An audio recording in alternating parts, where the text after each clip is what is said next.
First time ever in the studio with a real general. And he's apologizing for coming in uniform. Look how good he looks. Don't apologize, General. You're all right. Thank you very much. And he's smiling. Good Lord. We haven't even started. Yeah. The General has been the DG of Nairobi Metropolitan Services now 6 months. Almost to the day. 6 months.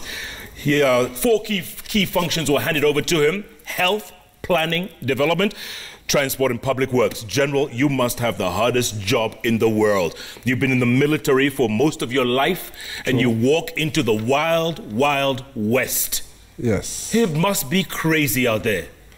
It is, because it was sort of disorganized. Sort of? Sort of disorganized, you can say so. But remember, reaching a general's in the military it means that you have done management at a higher level, of course, including the war, planning for logistics and so forth. So it's not a new area for me. Yeah. Managing the city is just like management in the military. So it's not been hard. And I did not come with any new ideas as such. Maybe just improve on whatever I found on the table.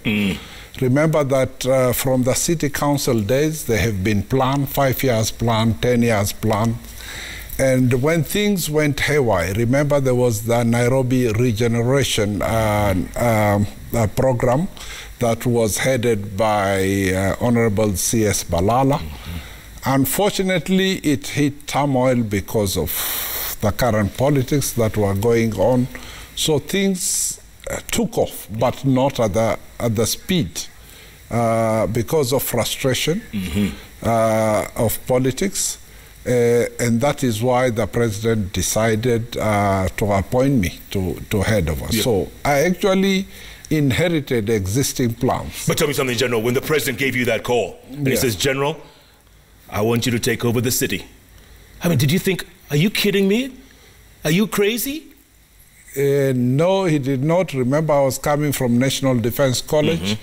He had attended actually a program where we were trying to bring back sanity in terms of national unity. We had started a course for many of the government officials, including parliamentarians. And I think it is from these recommendations that he said, yes, if you can change the mindset of a few parliamentarians, you can manage the city. And you did. And you came in and you found the chaos that is Nairobi. It is true. Did you tell yourself, where do I begin? Where do I begin? Is it the roads? Is it the infrastructure? Where do I begin? I mean, I started with the garbage. The same day I was sworn in State House, in the evening, before I was even told where my office is, I was in Mudhura Market, managing the NMIS trucks in collecting garbage. We had to bring sanity in the garbage collection. Yeah. Things had gone chaos. You and I live in Nairobi. We know how filthy our streets were. So I started the same night, before even knowing that the next day I'll be at KICC facing Sonko opposite the building. I'm glad you mentioned the governor's name, because, you know, this man, one day you're his best friend. Next day you're Saddam Hussein. True. He's so erratic. How do you deal with the governor? The best way is to keep quiet. So he'll keep on guessing what you are doing, but I keep on doing the work. Yeah. So I actually don't entertain any insults or any accusations that he bombards me every week. The other day he calls me a brother. After a week, I'm supposed to go to ICC. So I don't know when he'll get a chance to take me to ICC, but I keep on moving on to do the work that Nairobi badly needs. And look, it's not just the chaos, but the corruption, General. I mean, how do you run this city? How do you run a city which is run by cartels? Look at the water, first of all, the water. Yes, it's true. It's not only the water. Remember, even the roads, even the garbage, everywhere. Some people would charge thousands. I mean, the bill of collecting garbage within the city runs in millions. And this can effectively be done with the county employees. So why? You know, first of all, you do what you can, and wherever you identify gaps, that's when you're asking for help. Now you look for tenders for people who will help in the garbage collection, but not vice versa. You can't start with contractors and then the last bit give it to government employees. And that's why you find all the county garbage collection trucks grounded. Some of them have been grounded for even 5 years just because of missing a clutch plate. Remember, you buy a 25 million truck and you don't replace a clutch plate and then ground it. And, you know, in the yard, you will always find somebody disappearing with the battery, the tires. In the end, that grounded truck is almost a shell. Yet you invested so much money, and then now you go around getting contractors to do the same job. So I thought this is actually disservice to Nairobi citizens. Yeah. And that's why the other day you saw that we embarked on repairing the Nairobi grounded vehicle, Nairobi County grounded vehicle.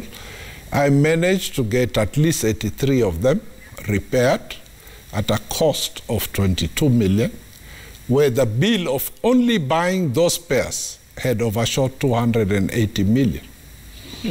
So you see, I did it at less than 10% of that amount. I'm sure you got a lot of enemies at the same time for doing that, General. It's true, and they're still coming. But enemies is part of my training.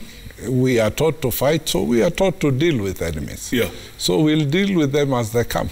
Okay, let's talk about frustrations then. You must think, you must go home at the end of, like now, you've been at work all day. Yes. And then you came straight to this studio. Yes. Tomorrow morning, you'll probably be up at 5. Yes. Back to work. Yes. That must be frustrating, man, because it's like 1 step forward and 4 backwards. It's true, but in order to bring sanity to the city, remember, my vision is to have an all-inclusive green modern city of choice for habitation, for investment, and for tourism. To achieve this, you must burn the midnight oil in order to achieve service delivery to every Mwananchi. As you said, water, there was cartels. There were some areas, there were some slums that hardly got any water.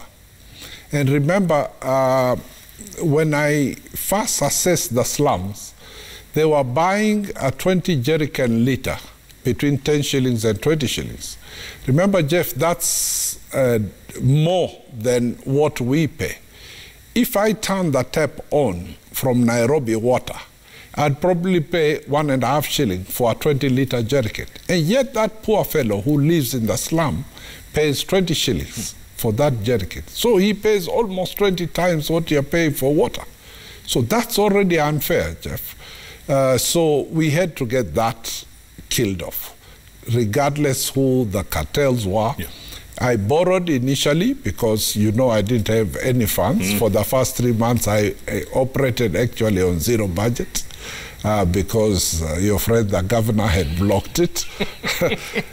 So we started off by getting money from the national government through different ministries. Remember, NMS is at national government. So we coordinated with different government ministries and took it as an all-government approach to clean up Nairobi. So water, I got tanks, water bowsers from Ministry of Water, and also got their funding to build the first 93 boreholes within 100 days.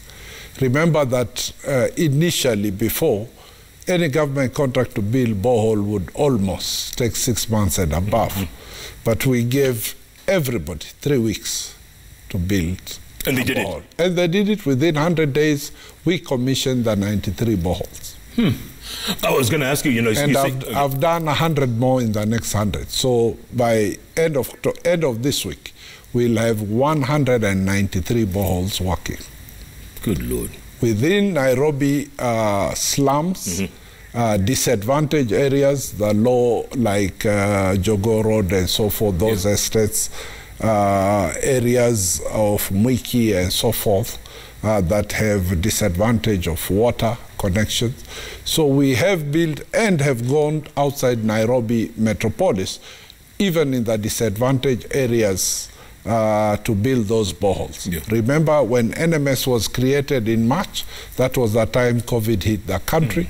And first and foremost, we had to think these people in the slums and disadvantaged areas, how are they going to combat COVID? If we preach to them to wash hands, what are they going to wash hands with? So we first started distributing water through water bowsers. Now, when I got my funds, I bought another 20 water bowsers, which are operating 24 hours, Jeff, delivering water to every estate. And that was the immediate solution. The mid-term solution was building boreholes, and the long-term solution is connecting water to all those slums and disadvantaged areas. You mentioned that you started with zero budget, and now you're getting the funds from various ministries and the national government. Yeah. Is that help coming? Is that help forthcoming? Yes, it's forthcoming because now the county assembly has voted for a budget, which the governor has rejected, of course. But I do believe they will get over it.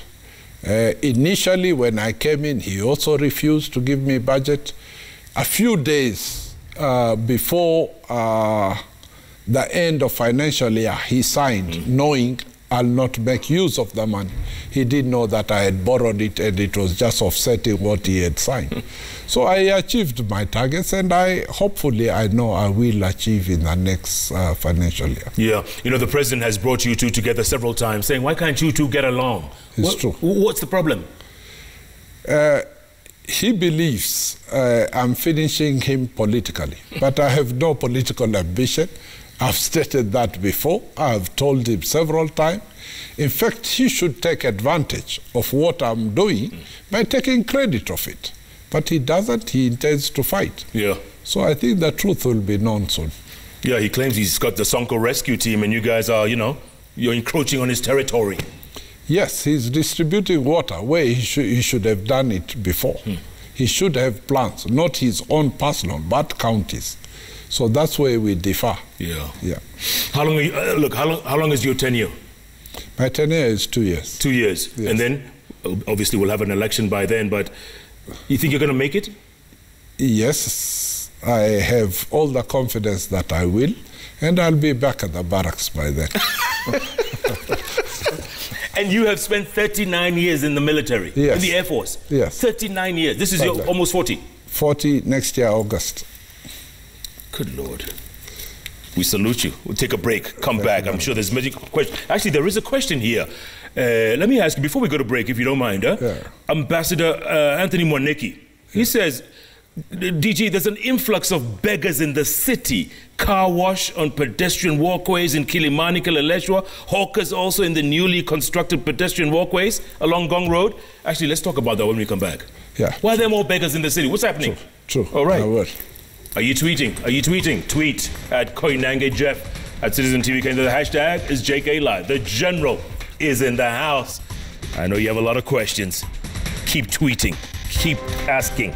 Keep commenting. We'll take a break. We'll be back in a moment.